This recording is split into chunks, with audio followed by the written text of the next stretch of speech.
it's the power of, good performance and good promotion. It's the mixture of both. And if you can do those both right, only good things can happen. Hey, I'm Kathy Rankin, and you are on All Over the Place, where the fun sanity never ends. Hello and welcome back to All Over the Place. I'm your host, Eric Portvoznik. We're waiting on Jim, and Marty and Kathy, unfortunately, not able to join us tonight. But as I wait for Jim, I do want to send out our usual shout-outs to our friends over at Danny Zalesko Presents. Make sure you're going over to dzplive.com/events and make sure you're taking care of all of your concert needs in the Southwest and beyond. Also, make sure you're heading over to Scottsdale's Vinyl Record Dude, their new location over there at Scottsdale and Shea, or go to vinylrecorddude.com for all of your holiday music needs. Also, want to send our love out to Dan Schinder and the team over at DrumTalkTVBrilliance.com. Make sure you're going over there and get your paid subscription so that you are enjoying all of their interviews, all of their concerts. Check that out over at DrumTalkTVBrilliance.com. And I mentioned Kathy earlier, our Kathy Rankin, the busiest member of our team. And make sure you're checking out everything that's going on with her at Instagram.com/RushFanatic. And yeah, so much going on with her. And make sure you check out, she's going to be out in LA for the Heavy Metal Hall of Fame Awards in January, where we're also going to be. But Kathy's out there hosting with Eddie Trunk. Check it out. Make sure you know everything that's going on with Kathy. So much going on with all of her bands and everything. Just make sure you go to Instagram.com/RushFanatic. And we've got some very, very cool guests from they were born here in Phoenix, and I got to see them earlier this year. They were opening for King Cherry, another great rock band here on the scene.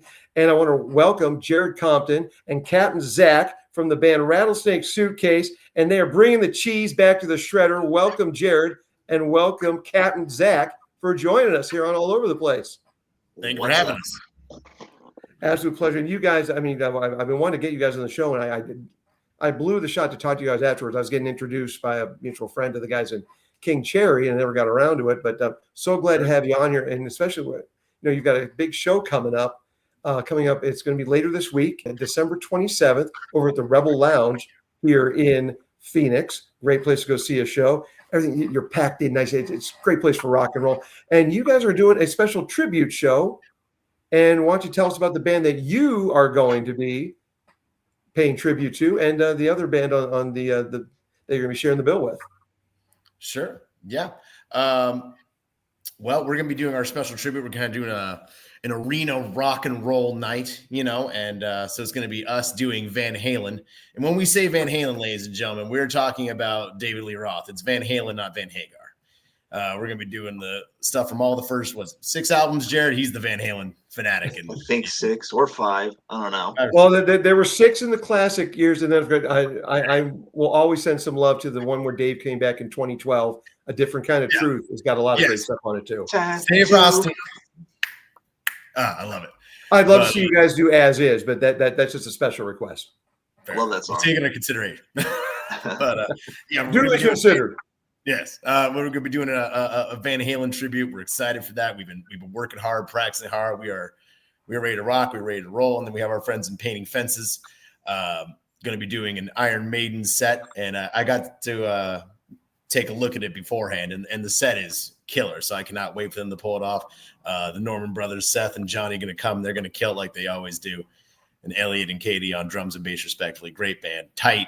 I can't wait to see what they're going to do, because I've seen Maiden 10 times now since I was a teenager, and it's never the same show twice. It's always amazing, and I can't wait to see our friends bring that to the local scene. I'm very excited to see. And then we have Iron Ozzy doing an Ozzy and Black Sabbath tribute, correct? Yes. That's right. I haven't seen them yet, but I know of Iron Ozzy. I've heard of them, throughout the valley. You always see them on posters. They're always doing the thing. So I was very gracious that they were able to come in and do their thing for us. I'm excited, especially with Ozzy's passing and everything like that. We need heavy metal music more than ever, I think. And I think it's going to be amazing to see them do it. I've never seen it before. I can't wait. But I know those guys are ridiculously good. I see the videos on YouTube. Their guys are good. Well, I've got my favorite Van Halen over there on the left shoulder, and the tour off of my favorite Maiden Power Slave, little Live After Death there. Yes. But here's the sad news I kind of hinted at in the pre-show. I've been so jazzed for this thing. I've been wanting to get you guys on to promote and everything, but things have come up back home. Everything's okay, but I'm going to be heading back to Ohio on the 26th. Oh, no. So I sadly will not be in attendance for what I'm sure is going to be a major kick-ass rock and roll night. Oh, understandable, man. But thank you for letting us know. I hope everything's okay. And oh yeah, I will be with you guys in spirit. You know, I've got an Iron Maiden loving brother, and he's raising one of my nephews properly. Although there you go. That nephew's leaning a little bit towards this Morgan Wallen stuff. Whatever gets you there, whatever makes you happy. But he's belying more time with Morgan Wallen means less time with Iron Maiden. Yeah, I understand that. But it's all right. Yeah, whatever gets you kicks on Route 66. But that genre is like the modern rock and roll, I guess. I don't know. I feel like, it's the only genre that still might have a guitar solo in it, At this point. I don't know. Just last week, I was my one for the thumb seeing Mammoth, and Wolfgang's still carrying it on, and of course, what now? I don't know why do I blank on the opening act on that one? From Alter Bridge and damn it. Yeah, exactly. Him. Miles Kennedy. Yes. Yeah. So he was. And I'm trying to remember the name of the band that was on that opened the night. They were a kick-ass rock and roll band too. So I'm like, it's coming around. And on that note, you guys have been around since 2023, correct? Correct. Yeah. And just what was it that made you want to pick up the rock and roll torch in a time like you're saying, where it's like the pop country is the predominant force with guitar solos? Well, me and Zack have been playing in bands together for going on 10 years now. We've always played more like we've always had a rock edge, but we always leaned more metal. And I think we got to a point where we didn't want to do that anymore. And we wanted to, as we say, write music for the masses. Yes, we do. The masses being a very small pocket of rock and roll fans at this point. It's a small mass. Well, I've been here almost 9 years in Phoenix, and I think the rock and roll scene here is pretty darn good. Yeah, once you get in and delve, like as he said, we were doing a kind of metal, like influenced by bands like System of a Down and Sabbath, and bands that we love and we still do to this day. But I think we kind of wanted to get back to why we, especially the two of us in our case, why we picked up the guitar in the first place. That was like growing up listening to Zeppelin and Van Halen and of course Sabbath and all that was there, but like that straight old Aerosmith rock and roll and that's the stuff that I heard growing up before I found metal. Of course it always it's that family tree, right? But I hadn't really navigated those branches yet. But first thing was hearing a whole lot of love on Zeppelin too, and being like, whatever that is, I want to do that. And I think we wanted to come back to why we picked up the guitar in the first place. I love it. I've been a rocker since Dad introduced me to AC/DC at age 5. Back in 1975 when they were just playing the Australian release on WMMS in Cleveland. So yeah, it's showing my age on that one, boys. And before we go any further, I want to introduce you to my friend and co-host, Mr. Jim Culper. How you doing, Jim? Jim, I'm good, hey guys. And sorry about that. Sorry about that. Had some delays, but I'm here. All good. Glad you could make it. Here we go. Good to meet you, sir. Yep. Glad to have you guys here. Thanks, and Jim, just want to let you know that Jarrod and Zack, they are in the One-Timers Club for the show ID. Oh, and I missed it. Oh. Okay. Well, don't you'll see it later. It's good things come to those late. It's better live, but I'll take it. Yes, sir.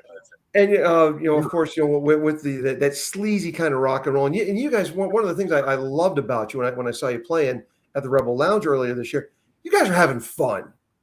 Oh and yeah. The whole tongue-in-cheek thing, and just what is it about? Just like you're saying, taking the seriousness of a Zeppelin and all that, and then having a little bit of fun with it along the lines of. I got to admit, I'm not that big a fan of Steel Panther.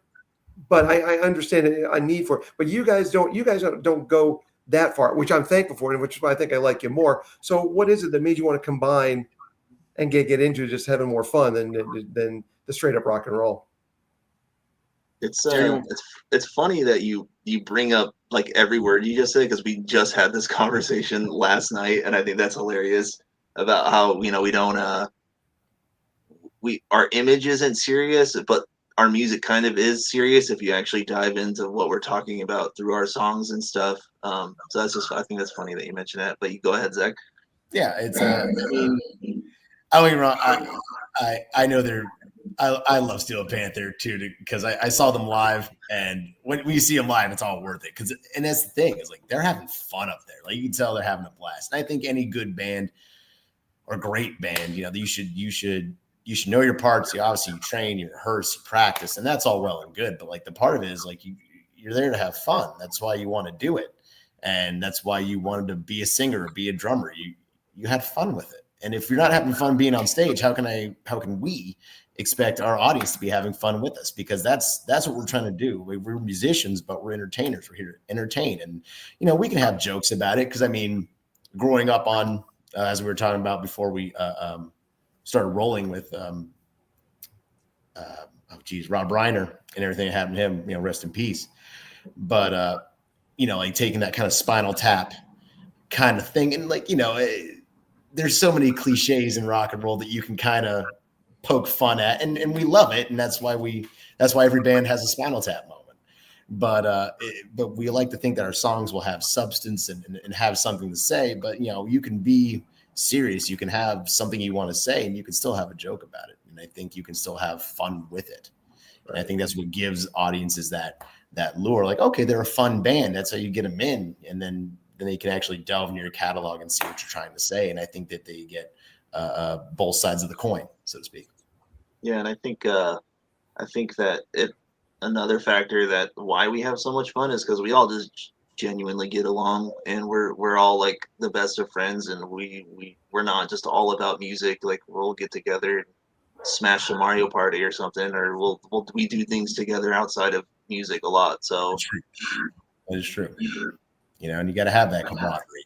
That's what builds the band, you know.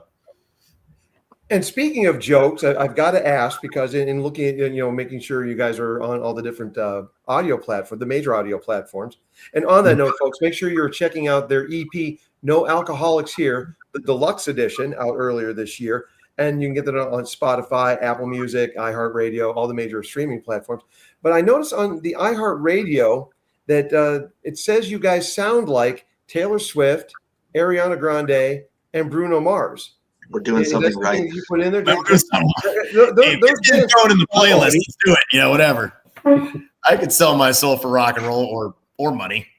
Money's good too. Probably where that came from is probably our song "Love Ain't Free," which gets compared to a country tune a lot of the time.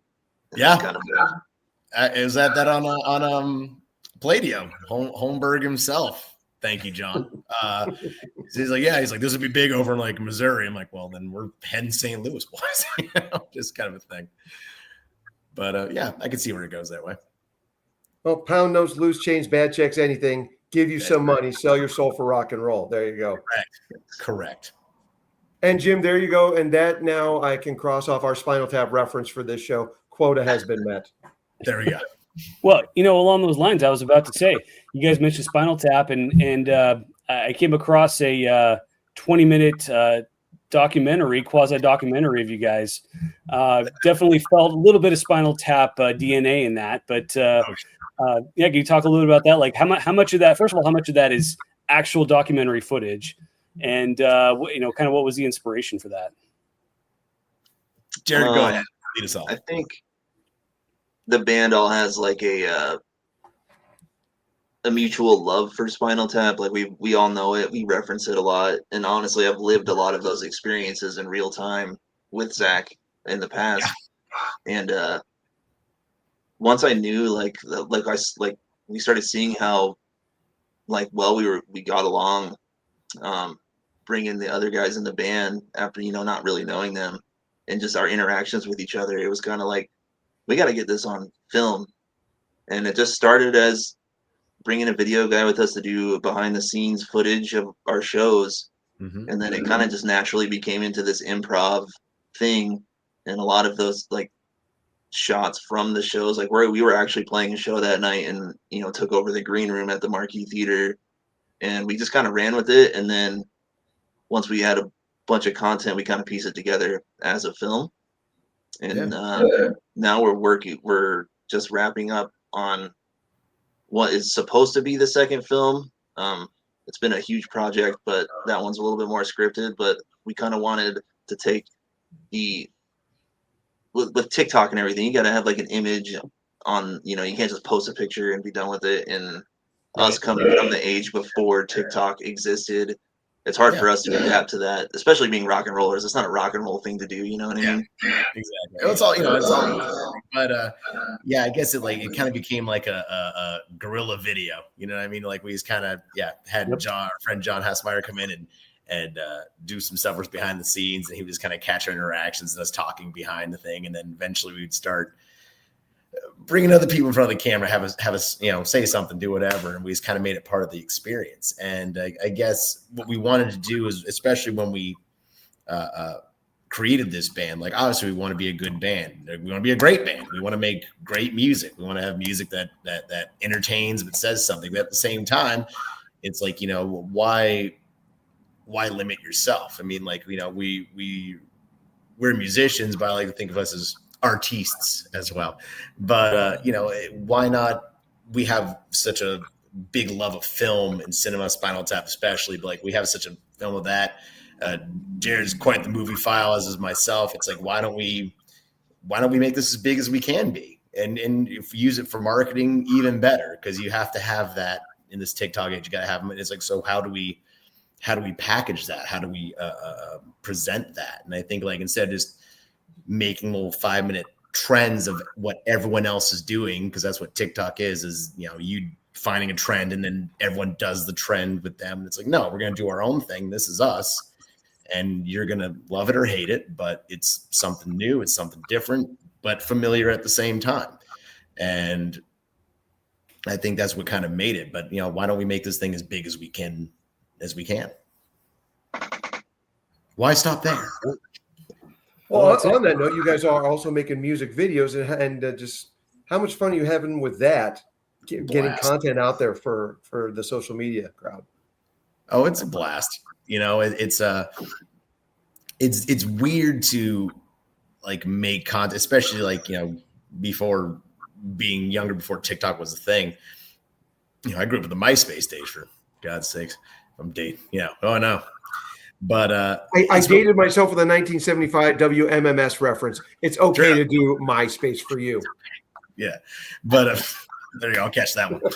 But yeah, it's just one of those things, like, marketing in that kind of scale in that digital marketplace. It's a totally new challenge that's always constantly changing and evolving, and you have to either adapt or die.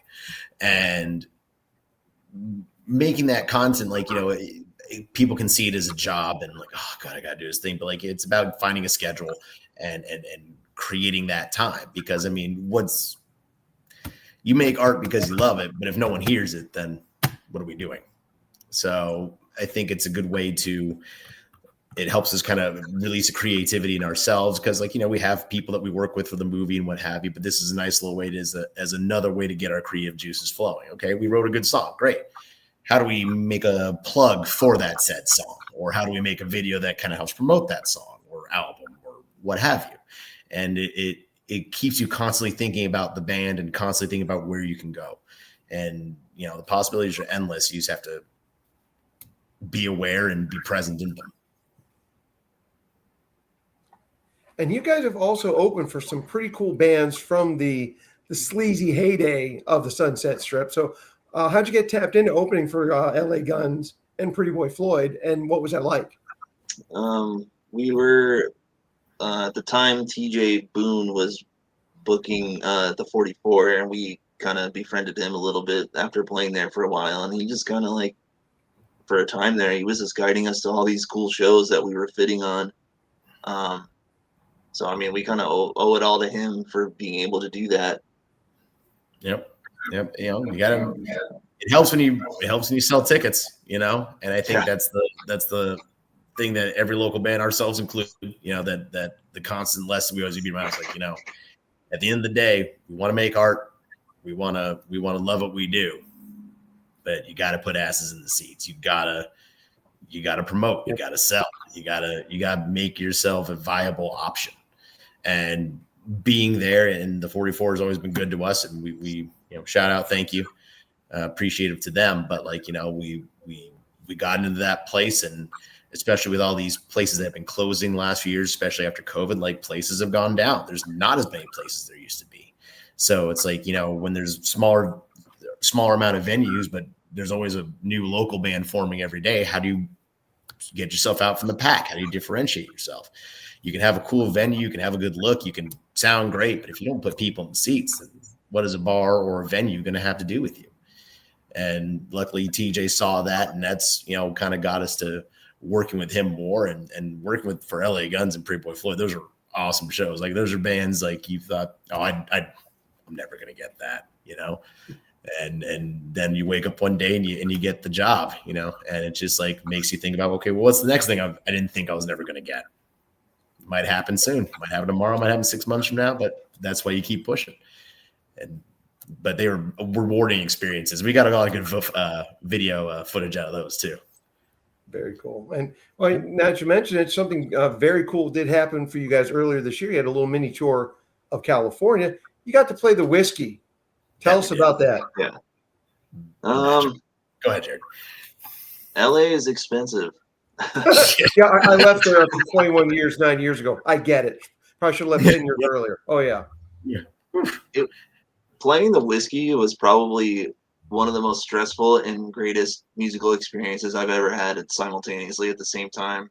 Trying to load in off of Sunset in rush hour traffic, getting, you know, trying to find a place to park, getting your amp across the street, bringing your cab in, and they're like, get out the passenger side because you know you're not getting out on driver's side. That's rock on hard mode right there. Oh man. Yeah. It was a great experience. We opened for Gunshine, great new band. They seem to be doing cool stuff. But yeah, it was fun. A lot of driving, and then yeah, I mean, it all went by so fast. You know, when you get there, you're all stressed out from loading, taking forever, and then once you play, it's like boom, night's over, and you're like, well, where'd the night go? You know? Yeah. But it was a rewarding experience though. Like, the Whiskey was everything. Yeah, as he said, it was hectic as hell. You were running around. It's like a bunch of chickens with their heads cut off. Like, no one fully knows what's going on over there, but when curtain comes up and it's curtain time, everything just magically just works. And the show ran smooth. It was smooth as a clock. We had like 6 bands on that flyer or anything like that. And we were lucky to get the direct support. But when you got on that stage and like when you got on there, it was you felt like you were in the major leagues. Like, you stepped onto the show. Like, it almost felt like a moment of legitimacy, you know? I was only lucky enough a band I was managing when I was in my time there, I got to introduce them from the stage. But wow. And just to take in, this is the Whiskey. So, but as performers, it's a whole other level. So that had to have been so cool.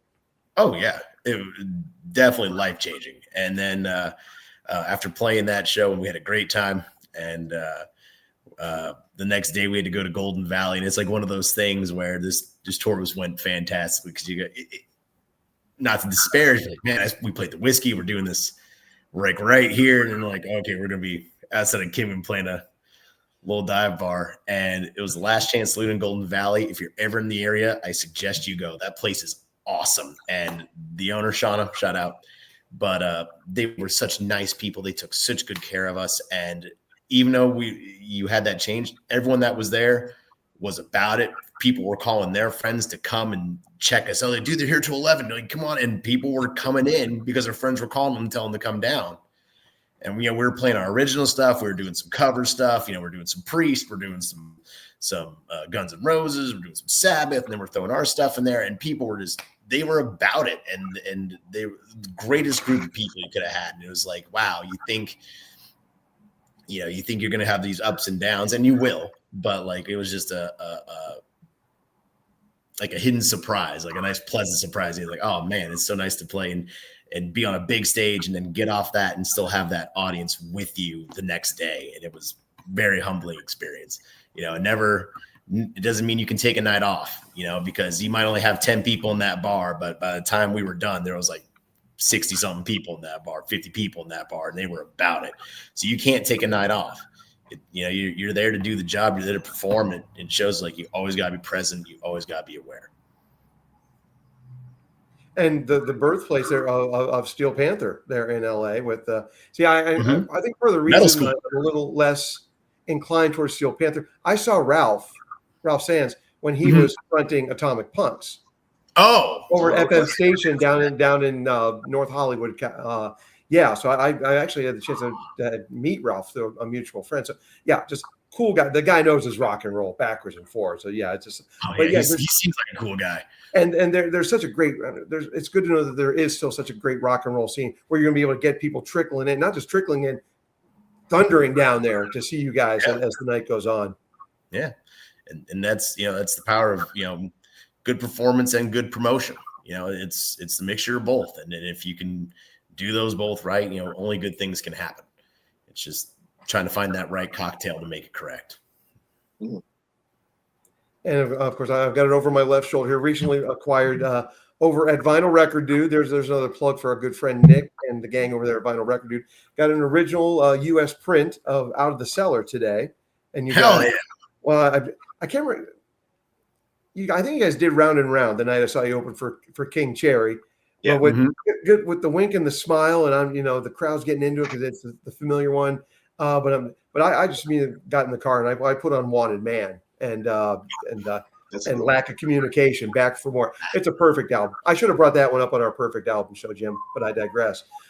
And you mentioned earlier, Zach, with you guys mixing some Priest, Sabbath. So how do you guys come up with what covers you're going to do on a particular night? Well, I mean, like a couple factors, like what are we feeling that night? What we think that crowd is going to like. But we also have a side gig, so to speak. Like we do have a whole cover set. Like we can go to a bar or to a private party. We could play 3-4 hours of rock and roll and not even touch our stuff. And, and especially in these early days, it's been great for us because it's a great way for bands to make money. A friend once told me, if you're doing it for the money, don't complain about the art. If you're doing it for the art, don't complain about the money. But we've hacked that code. So we do both.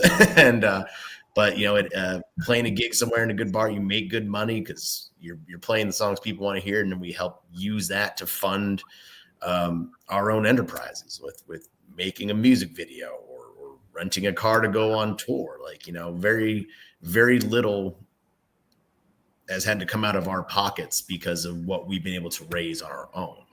And I highly suggest that any band that wants to do it, I think you should learn covers. It doesn't mean don't write your songs. It doesn't mean don't pursue your dreams. But if you want to make money, if you want to treat this as a business, because it's the only way you're ever going to hope to make it, then you got to find ways to make it support you so that, you're not spending money out of your own hard-earned checks, doing your own day jobs or what have you. You help your business fund itself. And it's been very lucrative to us in that regard. We've been able to do a lot that we wouldn't have been able to do given different circumstances. Love of the craft, love of the buck. Every day down here is a rainy day. We don't save up. Little Diamond Dave there for you folks from the Different Kind of Truth album. I love the advocating for Different Kind of Truth because I love that album too. I think it has a couple of clunkers on it, but overall, there's great songs on there. I'm probably going to blow it now with but take from Chinatown or Out of Space through The Trouble with Never. I will put that up against any side in Van Halen's history, including my beloved Fair Warning. That is just bam, bam, bam, bam. This man is throwing bricks out. I love it. Facts. It's my Van Halen. I love it. I love the Sammy years. I love the Dave years.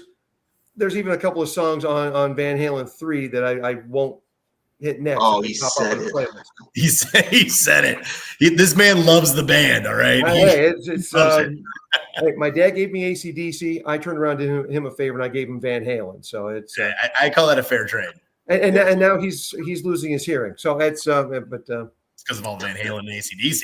you're welcome, Dad. But do but I now the tongue-in-cheek part obviously plays a big part of what you guys are doing. But again, the seriousness too. But in this touchy age, have you ever run into anybody at a show who gets offended by SMS? Not in my experience yet. No. Shockingly, no. Yeah. And yeah, shockingly no. But I mean, like, if you look at I can see from a casual listen how people might be offended by it. But I mean, we'll post lyrics tomorrow. I don't give a damn. But I mean, like, the song is about how we are all slaves to technology and how we all, we filter out our own emotions from real meaningful communication to people. We cover up our faces to look better. We are slaves to comments and likes and hearts and follows and this is a relatively new phenomenon in human history. Like, we didn't have Facebook even 30 years ago, 20 years ago. This is a brand new navigational ground, and it does come with its advantages and it does come with its disadvantages. And I think that song is supposed to, at least hone in on those disadvantages. But I mean, at the end of the day, between all of us on the technology that we're literally talking on right now, we're all, social media sluts. We're all trying to pass a buck. We're all trying to make something happen. And it's just, it's the truth of it. And not a different kind of truth. The truth. No. Another different kind of truth. Jim, I think I may have to have a quota on this particular Van Halen album. No, what's that? Never. Please You can't stop me. You can only hope to contain me. That's I'm right. That's funny. Right. My dad Rest in peace, Eddie, and thank you, Wolfgang, for carrying on the family tradition. True that. That's funny. My dad swooped up like 10 of those different kind of truth vinyls, and he's just been sitting on them, and they're going for like top dollar right now. We'll talk later about that, Jarrod. Maybe you can give me the family discount. I don't know. We'll see what we can do about that one. I got some rare. Maybe I have some rare stuff over here I can trade. Anyhow, but now with I mentioned earlier the No Alcoholics here. The deluxe CD came out with a few more songs than the one that came out last year. What's coming up? Any new EPs or albums on the horizon for 2026 with Rattlesnake Suitcase? Yeah, we are right now just waiting on some artwork, but we have a 4-song EP coming out. We're probably going to waterfall release it single by single. Mm-hmm. It's called Big Things Coming. Mm-hmm. And yeah, we're kind of just getting ready to next year really start honing in on that and getting all the content film. We got not as a complete film as the first documentary, but we have another documentary to accompany the record coming with it. And we're just kind of right now trying to figure out how we're going to release it because we are going to have a lot of content by the time it's said and done.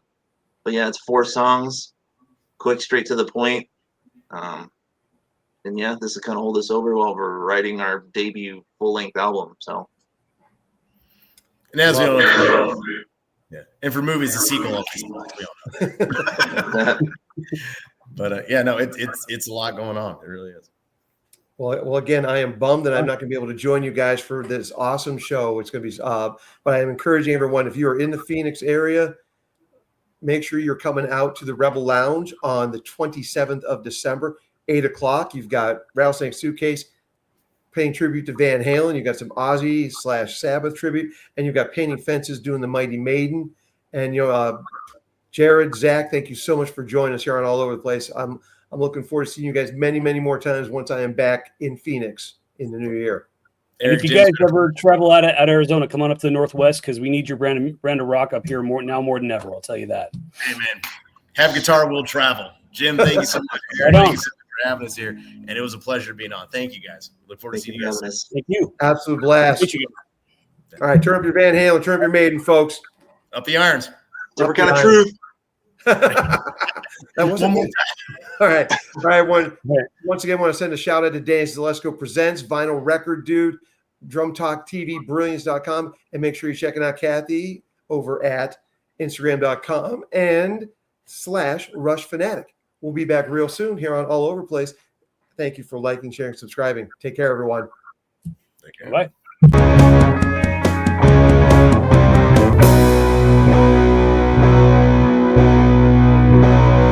All Over the Place, where the fun sanity never ends.